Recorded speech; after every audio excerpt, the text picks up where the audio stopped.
সর্বশেষ যে লোকটা জান্নাতে যাবে তাকে আল্লাহ তাআলা জাহান্নামের আগুনে পোড়াতে পোড়াতে ছাই বানিয়ে ফেলবে। আল্লাহ বলবেন, জিব্রাইল যাও একটু দেখো, একটা মাত্র সেজদা দিয়েছে আমাকে, এরকম কাউরে পাওয়া যায় কিনা, বাটি চালান দিয়ে দেখো পাওয়া যায় কিনা।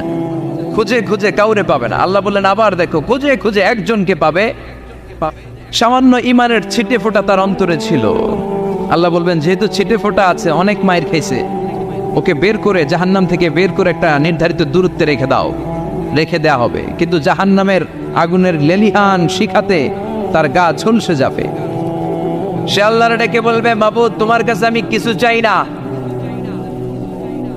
জাহান্নাম থেকে তুমি আমাকে বের করেছো, জীবন নদীর পানি তুমি আমার গায়ের মধ্যে ঢেলে দিয়েছো, আমি আবার সজীবতা ফিরে পেয়েছি, আমি তোমার কাছে জান্নাত চাই না, শুধু নিরাপদ একটা দূরত্বে আমাকে রেখে আসো, যাতে জাহান্নামের আগুন আমারে কষ্ট দিতে না পারে। আল্লাহ আমি কিন্তু তোমার কাছে জান্নাত চাই না। কি চাই না? কি চাই না? জান্নাত চাই না, কিন্তু জাহান্নামের আগুন আমারে কষ্ট দিচ্ছে, এতটা দূরত্বে রাখো যাতে জাহান্নামের আগুন আমার গায়ে না লাগে। আল্লাহ বললেন ওকে রাখবো, কিন্তু আমার সাথে একটা কন্ট্রাক্টে যেতে হবে, যে এটা তোমাকে দিলে তুমি আর নতুন করে কিছু চাবা না। সে বলবে আমি রাজি, কন্ট্রাক্ট হয়ে যাবে। আল্লাহ জিব্রাইলকে বলবেন যাও এমন দূরত্বে রাখো যাতে জাহান্নামের আগুন ওরে কষ্ট না দেয়। রেখে আসা হবে, অনেক দিন সে ওখানে আনন্দে থাকবে, আল্লাহ শুকরিয়া করবে, সে মনে মনে বলবে বেঁচে গিয়েছি, আমি বেঁচে গিয়েছি, জীবনে আর কিছু চাই না, জাহান্নাম থেকে আমি বেঁচে গিয়েছি। অনেকদিন থাকার পরে মনে মনে ভাববে পাইসা তো গেছি, কিন্তু নতুন করে একটু ট্রাই করে দেখি, জাহান্নামের সৌন্দর্যের দৃশ্য একটু চোখ দিয়ে অবলোকন করা যায় কিনা। সে আল্লাহরে ডেকে বলবে আল্লাহ ইনদি সুআল, আমার একটা ফরিয়াদ আছে। কি ফরিয়াদ? আল্লাহ আগেই বলে রাখি আমি কিন্তু জান্নাতে যেতে চাই না। আল্লাহ বলবেন কি চাও? সে বলবে আল্লাহ তোমার জান্নাতটা তুমি কত সুন্দর করে বানিয়েছো, আমি একটা নজর শুধু দেখতে চাই, জান্নাতের দরজার সামনে নিয়ে যদি আমারে বসিয়ে রাখো, দ্যাটস ইনাফ, আর কিছু চাই না, আর কিছু, শুধু জান্নাতের দরজার সামনে। আল্লাহ বললেন তুই না ওয়াদা করেছিস, তুই না চুক্তি করেছিস। সে বলবে আল্লাহ আমারে হতভাগা বানাইয়া তোমার কি লাভ? সুবহানাল্লাহ পড়ে, আমারে তুমি হতভাগা বানিও না। আল্লাহ বলে ঠিক আছে, আবার সিগনেচার কর যে জান্নাতের দরজার সামনে বসিয়ে দিলে আর কিছু চাবি না। সে সিগনেচার করে বলে আমি চাবো না। আল্লাহ বললেন জিব্রাইল বেচারারে ধরে জান্নাতের গেটের সামনে বসায় দে। এবার জান্নাতের গেটের সামনে বসে বসে জান্নাতের সৌন্দর্য দেখা শুরু করবে। সুবহানাল্লাহ, এমন সৌন্দর্য যেটা চোখ দিয়ে কেউ দেখে নাই, কান দিয়ে শোনে নাই, ওই সৌন্দর্য চোখে দেখে, কান দিয়ে আওয়াজ শোনে, মাগার ভোগ করতে পারে না, অন্তরে জ্বালা আছে না নাই? এয়ার কন্ডিশনের রুমে ঢুকতে না পারলেও, এয়ার কন্ডিশনের রুমের দরজার বাইরে দাঁড়ালেও এয়ার কন্ডিশনের রুমের একটা ঠান্ডা বাতাস গায়ে লাগে না? কথা বলেন তো। ও যখন জান্নাতের দরজার সামনে দাঁড়াবে, ওর গায়েও এরকম জান্নাতের ঠান্ডা বাতাসের হিমেল ছোঁয়া গাটাকে শীতল করে দিবে। ওই শীতল হয়ে যাওয়ার পরে আর তো সহ্য হবে না, আবার আল্লাহরে ডাকবে, মনে মনে ভাববে আর একটু ট্রাই করি না, দোষ কি, আস্তে আস্তে অনেক দূর তো আগাইছি। সুবহানাল্লাহ কইবেন না? এবার আল্লাহরে বলবে আল্লাহ ইনদি সুআল, আল্লাহ তুমি যদি কোনো বিষয়ে নতুন করে ডিসিশন নাও, তোমারে জিজ্ঞেস করার মতো কি কেউ আছে? আল্লাহ বলে না, আমি তো সব রাজার বড় রাজা, মহারাজা, আমার উপরে তো কারো কথা চলে না। ওই হতভাগা লোকটা বলবে আল্লাহ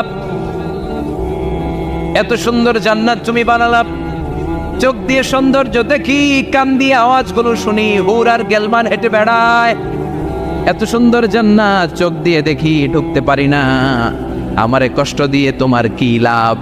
ও আল্লাহ আমারে তুমি মাফ করে দাও, জান্নাতের চিবার মধ্যে এক কর্নারে তুমি একটু আমারে জায়গা করে দাও। আল্লাহ বলবেন ওয়াই হাক ইবনা আদম, তোর ধ্বংস হোক হে আদম জাত, মা আগতারাকা, তোর চেয়ে বড় গাদ্দার আমি আমার সৃষ্টিকুলে কাউরে দেখি নাই, কারণ তুই আমার সাথে চুক্তি করিস আর চুক্তি ভঙ্গ করিস। আল্লাহর রহমতের দরিয়ায় তখন জোশ খেলে যাবে, ওর আকুতি মিনতি চাহনি আল্লাহর রহমতের দরিয়ার মধ্যে জোশ লাগিয়ে দিবে। আল্লাহর দয়া হয়ে যাবে, মায়া হয়ে যাবে। আল্লাহ বলবেন ঠিক আছে জান্নাতে যা। লোকটা এবার এক দৌড়ে জান্নাতের ভিতরে ঢুকে যাবে। লোকটার দৌড় দেখে আবার লোকটারে আল্লাহ ডেকে বলবে একটু দাঁড়া, একটু দাঁড়া, জান্নাত তো দিছি, তো দৌড় দিলি কেন? সুবহানাল্লাহ কইবেন না? লোকটি বলবে আল্লাহ প্ল্যান তো আমি কম করি নাই, এত চেষ্টার ফলে আমি আসতে পারছি, আবার যদি তুমি বাইর করে দাও, এই জন্য একদম এমন চিপার মধ্যে লুকাবো যাতে তুমি আমার না দেখো। আবার আল্লাহর রহমতের দরিয়ায় জোশ খেলে যাবে, আল্লাহ কাছে ডাকবে, কাছে আয়, ও গোলাম তোর কি মনে চায় আমারে বল, আজকে তুই চাইতে থাক, আমি দিতে দিতে তোর মনের সব আশা পূরণ করে দেব। লোকটা খুশি হয়ে বলবে, আল্লাহ আমারে এটা দাও, বাড়ি দাও, গাড়ি দাও, নারী দাও, এটা দাও, ওটা দাও, একের পর এক চাইতে থাকবে, আল্লাহ সব তারে দিতে থাকবে। চাইতে চাইতে লোকটার সব চাওয়া যখন শেষ, সে বলবে আল্লাহ আর আমার চাওয়ার কিছু নাই। আল্লাহ বলেন, নো, এত তাড়াতাড়ি যে তুমি খেলা শেষ করতে পারবা না মানুষ, আমার সাথে তোমার এই খেলা আরো লম্বা সময় চলতে হবে, তোমার অনেক কিছু চাইতে হবে। তুই আজকে চাইতে চাইতে তোর সব চাও আমার কাছে বলবি, আর আমি দিতে দিতে তোর জীবন ধন্য করে দেব। সে আবার চাইতে শুরু করবে, আল্লাহ এটা দাও, ওটা দাও, ওটা দাও, আল্লাহ দিতে দিতে সব দিবে। এরপরে বলবে আল্লাহ মাফও চাই, দোয়াও চাই, আর চাওয়ার কিছু নাই। আল্লাহ বলবেন তাই ঠিক আছে, তোরে আমি জান্নাতে ঢুকাই দিলাম, তবে মনে রাখিস তোর জান্নাতটা হবে সবচেয়ে ছোট জান্নাত, আর তোর জান্নাতটা হবে এই পৃথিবীর 10 গুণ। চিল্লা এখন সুবহানাল্লাহ। বুখারীর বর্ণনা, আখিরু মান দাখালাল জান্নাত, যে লোকটা সর্বশেষ অনেক মাইর খাইয়া রিমান্ডে থাকার পরে জান্নাতে ঢুকবে, তার জান্নাতটা যদি পৃথিবীর 10 গুণ হয়, তাহলে আমাদের সবাইরে ফেরদাউসে ঢুকাতে আল্লাহর কোনো সমস্যা আছে? চিল্লায় বলেন সমস্যা আছে? এজন্য আমরা আল্লাহর কাছে কোন জান্নাত চাই? কথা বলেন। রব্বুল আলামিন বলেন, ওয়াসিকাল্লাযীনা তাকাউ রাব্বাহুম ইলাল জান্নাতি যুমারা হাত্তা ইযা জাউহা ওয়া ফুতিহাত আবওয়াবুহা ওয়া ক্বালা লাহুম খাযানাতুহা সালামুন আলাইকুম তিবতুম ফাদখুলুহা খালিদিন। সুবহানাল্লাহ পড়েন। আমরা এবার জান্নাতে ঢুকবো।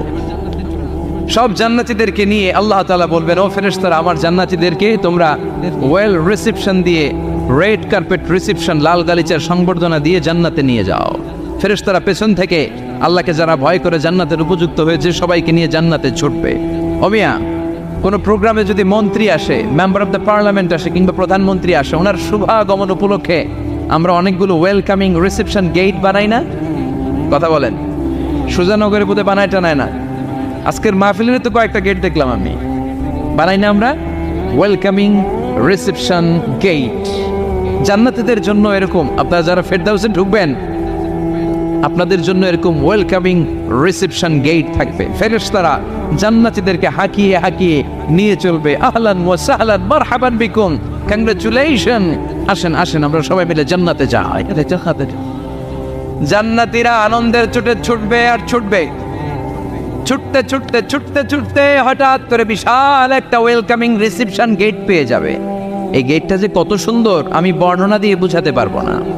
এই গেটের আশেপাশে ডানে বায়ে থাকবে অসাধারণ পরিবেশ, ফুলের বাগান, নাচ নেয়ামতে ভরপুর, রিফ্রেশমেন্ট, ফুড আইটেম, খাবার দাবারে ভরপুর, এত চমৎকার জায়গা।